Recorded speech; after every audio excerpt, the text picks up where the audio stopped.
Dear students, आज हम आपके सामने आए हैं बड़ी ही अच्छी बातें लेकर के जिसकी हमें और आपकी ज़रूरत है।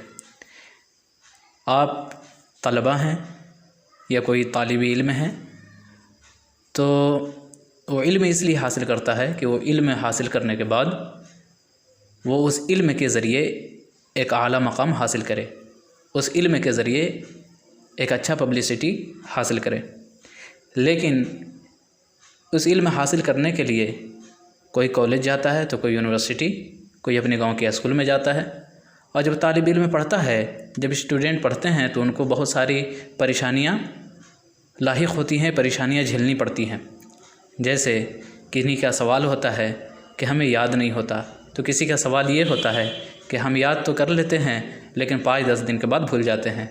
कोई ये कहते हैं कि हम याद तो कर लेते हैं, हार्ड वर्क भी कर लेते हैं, लेकिन जब एग्ज़ाम में बैठते हैं तो वो सारी चीज़ें जहन में आती नहीं हैं, हम लिख नहीं पाते हैं कि आखिर क्या लिखें। जैसे ही सवाल क्वेश्चन पेपर सामने आता है सारी बत्तियां गुल हो जाती हैं, जहन काम नहीं करता। तो ये सारी चीज़ें का सल्यूशन और उसका हल लेकर के हम आपके सामने हाज़िर हुए हैं। आपसे एक अर्ज़ है, एक सवाल है, वो ये है कि आपने बड़ी मेहनत की, बड़ी मशक्क़त की और 10 साल में 10 लाख रुपया आपने कमाया। फिर वो 10 लाख क्या हुआ कि वो 2 साल में धीरे धीरे बर्बाद हो गया। आप बताइए, आपने मेहनत की, आपने कमाया 10 लाख रुपया और फिर वो बर्बाद हो गया 2 साल में, तो क्या आपको अफसोस आएगा? तो आप कहेंगे यकीनन अफसोस आएगा। मैं पूछूंगा क्यों अफसोस आएगा? आप कहेंगे इसलिए कि एक तो वो पैसा था जिसकी ज़रूरत पड़ती है, और दूसरी चीज़ ये कि हमने 10 साल उसको लगा दिए थे प्राप्त करने में, हमने 10 साल लगा दिए थे उसको हासिल करने में, और जब हासिल किया तो वो 2 साल में बर्बाद हो गया, हमने उसको यूज़ नहीं किया। इसलिए आप जो हैं कितने दिनों तक रोते हुए नज़र आएंगे। आज के ज़माने में अगर आप देख लें तो यही हाल होता है तलबा का, यही हाल है हमारा और आपका कि कहीं ना कहीं हम 10 साल मैट्रिक इंटर तक पढ़ते हैं और उसके बाद उस पढ़ाई को छोड़ देते हैं और वो सारी चीज़ें धीरे धीरे 2-3 सालों में ख़त्म हो जाती हैं। और इल्म जो है ये 10 लाख से भी ज़्यादा का है ना, क्योंकि 10 लाख तो चोरी हो सकता है लेकिन इल्म चोरी नहीं हो सकता। तो उससे ज़्यादा कहीं हमें अफसोस इल्म पर होना चाहिए कि जो हमने इसको हासिल किया था 9 साल की मेहनत से, जो हमने हासिल किया था मैथ को, साइंस को, हिंदी, उर्दू, इंग्लिश वगैरह को, जितने को भी मैंने हासिल किया था वो आज हमारे और आपके दिल से निकल गया, वो धीरे धीरे बर्बाद हो गया। तो हमें यहाँ रोने का मकाम है। अब यह है कि जब हम पढ़ते हैं और पढ़ करके फ़ारिग हो जाते हैं तो फिर उसे याद नहीं रख पाते। आखिर वजह क्या है? आखिर ये कैसे सही होगा? तो मैं ये बताना चाहता हूँ कि इल्म को रोकने का, इल्म को जो आपने हासिल किया है उसके अपने अंदर पुख्ता करने का सिर्फ़ एक ही तरीक़ा है, और वो ये है कि आप मुताला कीजिए। अब मुताले के तहत मैं आपको बहुत सारी चीज़ें जो है बताने लगा हूँ। देखें, जितना इंसान को ज़िंदा रहने के लिए दाना पानी की ज़रूरत होती है, खाने की ज़रूरत होती है, उतना ही इल्म में पुख्तगी के लिए मुताले की ज़रूरत होती है। मुताला के बग़ैर ना आप अपनी बात को मज़बूती से रख सकते हैं, ना ही किसी को कुछ समझा सकते हैं। इल्म इंसान के लिए बुनियादी ज़रूरत है, और उस इल्म को बचाने के लिए, उस इल्म को संवारने के लिए, उस इल्म में पुख्तगी लाने के लिए मुताला बहुत ज़रूरी है। मुताला सलाहियतों को बेदार करता है। मुताला सलाहियतों को बेदार करने का बेहतरीन आला है, आपने बेहतरीन हथियार है। आपने देखा होगा कि आप किसी होटल पे बैठे हुए हैं या कहीं पे कुछ बात कर रहे हैं, और वह लोग जो पढ़े लिखे होते हैं वो बात बात में कहते रहते हैं फ़ला किताब में मैंने ये पढ़ा था। और एक बात याद रखें, जब आप मुताला करेंगे, मुताला का मतलब ये है कि जो आपने किताबें पढ़ी हैं तो उस किताबों को आप दोहराएँ। इसी तरह दूसरी किताबें जो उससे रिलेटेड हैं आप उसे दोहराएं। जैसे आपने किताब पढ़ी और उस किताब में इंसानी जिस्म के बारे में बहुत सारी चीज़ों का आपको मालूम हो गया। जैसे मालूम हो गया कि आँख कैसे काम करता है, दिल कैसे काम करता है, गुर्दा फेफड़ा कैसे काम करता है। फिर उससे रिलेटेड आपने दूसरी किताब पढ़ ली। अब आप ये बताइए कि आपको मालूमात ज़्यादा होगी कि नहीं? बिल्कुल ज़्यादा होगी। क्यों? वजह यह है कि आपने उससे रिलेटेड यानी इंसानी जिस्म से रिलेटेड 3-4 किताबों का आपने मुताला कर लिया। इसी तरह आप जब मुताला करते हैं और एक ही बात 3-4 बार पढ़ लेते हैं तो आपके जहन में वो बात पूरी तरह बैठ जाती है। और जब फिर आप किसी से बात करते हैं तो कहते हैं कि फ़लाँ किताब में मैंने ये पढ़ा था, ये है, तो आपकी बात मजबूत हो जाती है। और आपकी बात जब दलील से पुर होती है, जब आप किसी से बात करते हैं और दलाइल देते हैं कि मैंने फ़लाँ किताब में ये पढ़ा था, फ़लाँ बुक में ये पढ़ा था, फ़लाँ साहिब ने ऐसे लिखा, फ़लाँ राइटर ने ये बात कही है, तो वो बात दिल पर बहुत जल्द असर कर जाती है। तो ये मुताला किया है, ये मुताला ही का करिश्मा है कि इंसान हर लम्हा हर मिनट अपनी मालूमात में वुसाअत पैदा करता रहता है। मुताला एक ऐसा दूरबीन है जिसके ज़रिए इंसान दुनिया के हर गोशे गोशे को देखता रहता है। आप बहुत बड़ा मुताला करने वाले हैं, आप बहुत सारी किताबें पढ़ने वाले हैं, आप अमेरिका नहीं गए हैं, लेकिन अमेरिका का कल्चर क्या है, अमेरिका में लोग रहते कैसे हैं, आपने उस पर किताबें पढ़ ली। अब आपको अमेरिका के बारे में मालूम हो गया कि अमेरिका इस तरह का कल्चर है, अमेरिका में अमेरिका के लोग इस तरह रहते हैं, अमेरिका के 90% लोग ये चीज़ खाने को पसंद करते हैं और 90% लोग इस चीज़ को 10% लोग इस चीज़ को खाने को पसंद करते हैं। तो आप बताएं, मुताला ये ऐसी चीज़ है, किताब का पढ़ना, किताब का देखना और किताब में गड़े रहना, ये एक ऐसी चीज़ है जो आप तो अमेरिका नहीं गए लेकिन अमेरिका की बातें आप बताने पर कादिर हो जाते हैं। अमेरिका में क्या हो रहा है, अमेरिका के लोग कैसे हैं, वो मेंटली क्या सोचते हैं, आप इस चीज़ को जान लेते हैं। तो ज़रा बताएं मुताला कितनी क़ुव्वत वाली चीज़ है। मुताला जो है एक जहाज़ की तरह है जिस पर सवार होकर एक मुताला करने वाला दुनिया की चप्पे चप्पे को सैर करता है। आप स्पेन नहीं गए, आप यूरोप नहीं गए, आप अरब नहीं गए, आप इंग्लैंड दुनिया के किसी कोने में नहीं गए, लेकिन अगर आप मुताला करने वाले हैं, अरब की किताबें आपने पढ़ना शुरू कर दी, अरब के बारे में आपने जानकारियां लेना शुरू कर दी, तो आपको यह मालूम चलेगा कि अरब में लोग कैसे रहते हैं, इंडिया से अरब कितना दूर पर है, यानी सारी चीज़ें वहाँ के बारे में आपको मालूम चलेंगी। अरब में पॉपुलेशन कितना है आदमियों का, मर्दों का पॉपुलेशन कितना है, औरतों का पॉपुलेशन कितना है। तो गोया कि आप हिंदुस्तान में रहते हुए, अपने घर रहते हुए, मुताले के ज़रिए, किताब के ज़रिए आप गोया के अरब का सैर कर रहे हैं। तो बताइए कितनी बड़ी बात है। और आज के ज़माने में तो मुताला करना बहुत आसान हो गया है मेरे दोस्तों, मुताला करना बहुत बेहद आसान हो गया है। आप जाएं गूगल पर, जो किताबें मुताला करना चाहते हैं उससे रिलेटेड आप किताबें निकालिए और उसे मुताला कर लीजिए हैं। तो आप घर रहते हुए, घर पे बैठे हुए दुनिया का चप्पा चप्पा छान सकते हैं, आप दुनिया का कल्चर मालूम कर सकते हैं। तो मुताला एक जहाज़ की तरह है जिस पर सवार होकर एक मुताला करने वाला दुनिया के चप्पा चप्पा की सैर करता है और वहाँ की तालीमी, तहज़ीबी, सियासी माहौल क्या है उससे वाक़फ़ियत हासिल कर लेता है। देखिए, जिस तरह इंसान की रूह उसे ज़िंदा रखती है, जिस तरह इंसान में रूह होता है, उसी तरह आपने जो तालीम हासिल किया है उसको बचाने के लिए इल्म की रूह जो है, जिसे रूह कहा गया है, वो मुताला कहा गया है। अब आप एक बात बताइए, आपने 10 साल पढ़ा, मैट्रिक तक इम्तहान कर लिया, आप साइंस में बहुत अच्छे थे, एक बात ले लेते हैं, एक मिसाल ले लेते हैं, या फिर आप बायोलॉजी में बहुत अच्छे थे पढ़ने के वक्त, लेकिन आप 2 साल 3 साल छोड़ दिए। तो ये बताएं कि आप 2 साल 3 साल छोड़ेंगे तो उसमें कमी आ ही जाएगी ना, उसमें तो कमज़ोरी पैदा हो ही जाएगी। लेकिन आप अगर मुताला करते रहें तो आप बायोलॉजी में बहुत अच्छा क़ुव्वत पैदा कर लेंगे। आप बात बात पे कहेंगे कि नहीं बायोलॉजी में ऐसा है, बायोलॉजी में ऐसा है, अब बात बात पर कहेंगे साइंस में ऐसा है, फ़लाँ किताब में ऐसा है, साइंस ये कहती है, साइंस ये मशवरा देती है। तो बताइए आपकी बात ज़हन पर और आपकी बात दिल पर कितना असर करेगा। अच्छा, अब ये है कि हम मुताला कैसे करें। देखिए, मुताला इस तरह करना है कि आप जिस सब्जेक्ट को पढ़ रहे हैं या जिस सब्जेक्ट में महारत रखते हैं, तो आप दिन भर में कम से कम आधा घंटा का टाइम निकालिए और उस किताब को आप पढ़िए या उससे रिलेटेड कोई किताब पढ़िए।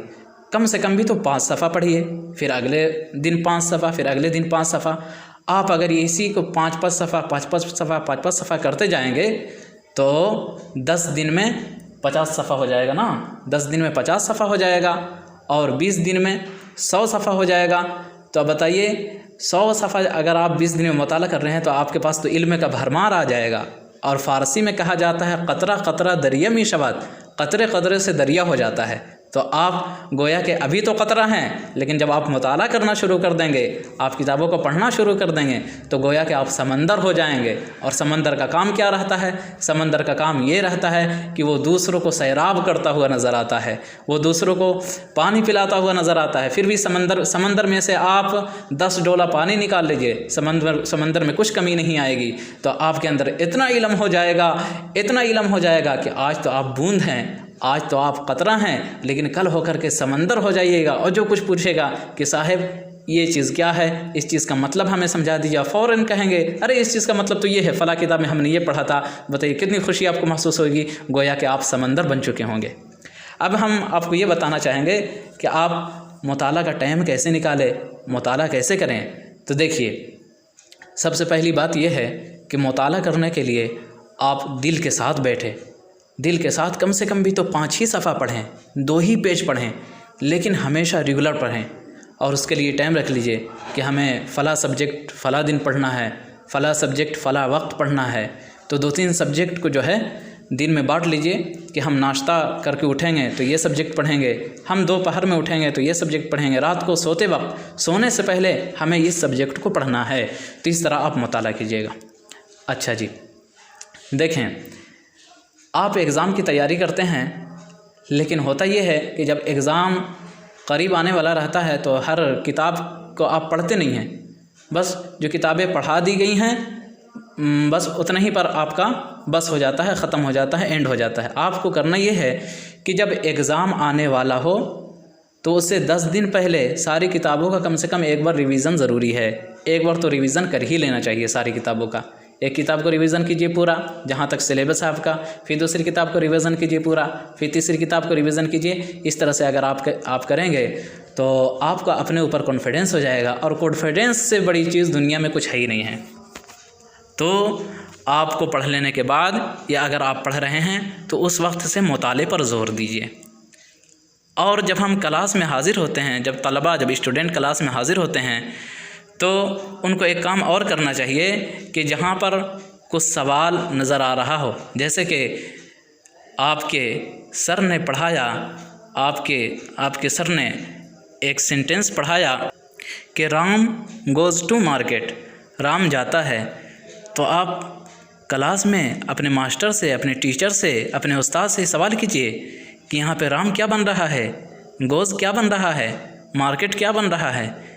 जो भी सवाल उठे आप क्लास में कीजिए, तो आपको जवाब देंगे कि गो जो यहाँ पे है ये वर्ब है, मार्केट जो है यहाँ पे मार्केट ऑब्जेक्ट बन रहा है, राम जो है सब्जेक्ट बन रहा है। तो इस तरह अगर आप गहराई से पढ़ेंगे तो आप बहुत कुछ सीखेंगे, आप हर चीज़ में बआसानी समझ लेंगे कि हाँ ये चीज़ है। हमारे उस्ताद कहते थे, और हमेशा कहते थे, जब वो समझाते थे तो बड़ी प्यारी बात कहते थे कि बेटे बच्चों, जब भी तुमको बनना है तो बेहतर है कि तुम ड्राइवर बनो, पैसेंजर मत बनो। पढ़ाई के मामले में ड्राइवर बनो। अगर तुम पैसेंजर बनोगे, यानी खाली ऊपर से जब तुम पढ़ लोगे तो तुम्हें कुछ नहीं समझ में आएगा। पैसेंजर का काम क्या होता है? पैसेंजर बैठा हुआ रहता है, गाड़ी चली जाती है, और ड्राइवर को मालूम होता है कहाँ पे हमें 80 का स्पीड ले जाना है, कहाँ पे हमें रोकना है, कहाँ पे गचका आ रहा है, कहाँ पे चढ़ान है, कहाँ पे ढलान है, कहाँ पे ख़तरा है, कहाँ पे रिटर्न लेना है, कहाँ पे दाएं जाना है, कहाँ पे बाएं जाना है, कहाँ पे स्टेशन है। तो जब अगर आप बहुत गौर से पढ़ेंगे, जब आप बहुत गौर से समझेंगे कि हाँ ये किताब हमें क्या बताना चाह रहा है, इस सबक में हमारे लिए क्या है, सवाल ढूंढिए, निकाल करके पूछिए अपने उस्तादों से। तो इस तरह आप एक अच्छा ड्राइवर बन जाएंगे किताब के मामले में। हमारे उस्ताद कहते थे कि बेहतर ये है कि तुम ड्राइवर भी बनो और मिस्त्री भी बनो। क्यों भाई? कि मिस्त्री का काम ये होता है कि वो गाड़ी के चप्पा को जानता है। अगर गाड़ी ख़राब हो गई, हाँ फ़ला चीज़ ख़राब है, वो फ़ला ने रेंच लाओ। तो अगर आप बहुत बेहतर तरीके से पढ़ेंगे, आप बहुत ज़्यादा कठिनाई से पढ़ेंगे, बहुत ज़्यादा मेहनत करके पढ़ेंगे, तो अगर कोई बच्चा, जब आप पढ़ा रहे होंगे और कोई बच्चा सवाल कर लेगा कि सर यहाँ पे बताइए ये यहाँ पे क्या है, आप फ़ौरन कहेंगे ये चीज़ है, यानी आपका फ़ौरन जहन जाएगा अरे ये तो 10 इंच वाला रिंच है, रिंच भिड़ा दो। तो समझ रहे हैं ना? हाँ। और जहाँ तक मुताले की अहमियत है, और जहाँ तक मुताले की बात है तो मुताला ज़िंदगी में कभी नहीं छूटना चाहिए। एक शिक्षक के लिए, एक स्टूडेंट के लिए मुताला हथियार है। जिस तरह आपको भूख लगती है और आप खाना खाते हैं तो पेट आपका भर जाता है, इसी तरह मुताले की भी अहमियत को जानिए और ये आदत बना लीजिए कि जब तक आप किसी किताब का 5 सफ़ा 10 सफ़ा या 100 सफ़ा मुताला नहीं करेंगे तब तक आपको सोना नहीं है, तब तक आपको चैन नहीं आना चाहिए।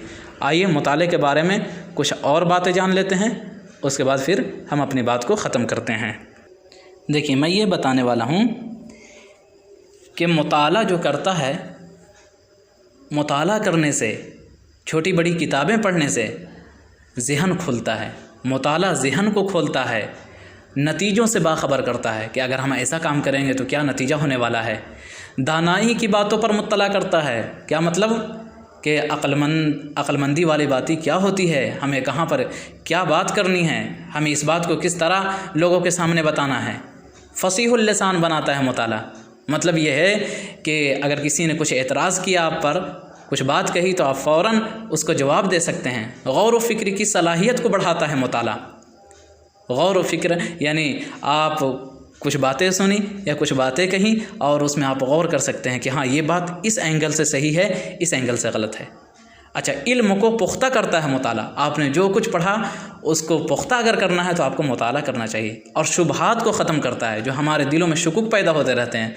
आप भी इस चीज़ से बाखबर होंगे कि कुछ बातें आपने पढ़ी और उसमें शुकुक में मुब्तला हो गए कि अरे ये ऐसे हुआ तो ये ऐसे कैसे हो गया हैं, यहाँ पे तो ये लफ्ज़ आना चाहिए था, यहाँ पे तो ये सेंटेंस आना चाहिए था।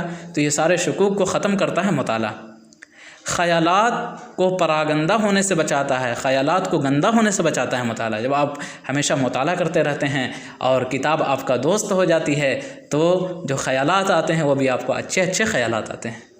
और सबसे बड़ी बात तो ये है कि तन्हा शख्स का गम को दूर करता है मुताला। और अगर कोई मुताला नहीं करता इसके ख़िलाफ़ तो उसके ज़हन को जंग लग जाता है, इल्म में कमी आ जाती है, इल्म में कोताही आ जाती है, ज़बान के लिए लुकनत बन जाती है। अगर आप मुताला नहीं कर रहे हैं और किसी सब्जेक्ट पे आपने बात करना शुरू कर दिया तो जाहिर सी बात है आप हकलाएंगे ना आ होगा आपके सामने कि फ़ला बात तो आप कहना चाह रहे हैं, लेकिन आप मुताले ना करने की वजह से, आपके पास मुताला ना होने की वजह से आप उस बात को पेश नहीं कर पाएंगे। दिल में बड़े शक आते हैं मुताला ना करने की वजह से। आप अगर मुताला ना करेंगे, किसी ने कोई बात कह दी, किसी ने पढ़ाई लिखाई की बात कर दी, अब दिल में शुकुक पैदा होंगे। तो ये शुकुक को दूर करना है तो मुताला आपके लिए बहुत ज़रूरी है। फ़िक्र को मुताला ना करने की वजह से जो गौर व फ़िक्र करने की जो सलाहियत होती है वो ख़त्म हो जाती है। तो मुताला ना करना एक बहुत बड़ा जो है अक्लमंद आदमी के लिए गुनाह कह लीजिए। एक अक्लमंद आदमी के लिए बड़े खसारे की बात है कि वो मुताला ना करे। आप ज़रूर मुताला कीजिए, कोई सी भी किताब को पढ़िए, उसे चाट जाइए, पूरा पढ़िए, फिर दूसरी किताब को पढ़िए, फिर तीसरी किताब को पढ़िए। इस तरह जब आप पढ़ेंगे तो पढ़ते पढ़ते आदत बन जाएगी और फिर एक दिन आप इल्म के बादशाह बन जाएंगे। अगर कोई आपसे सवाल करेगा कि ये चीज़, अगर आपसे कोई सवाल करेगा कि फ़ला किताब में मैंने ऐसी चीज़ पढ़ी थी, आप जवाब देते हुए नज़र आएंगे, हाँ वो ऐसे है, उसका मतलब ये है, उसका मतलब ये है। चलिए फिर हम मिलते हैं फिर किसी और वीडियो में। तब तक शाद व आबाद रहिए, खुश रहिए।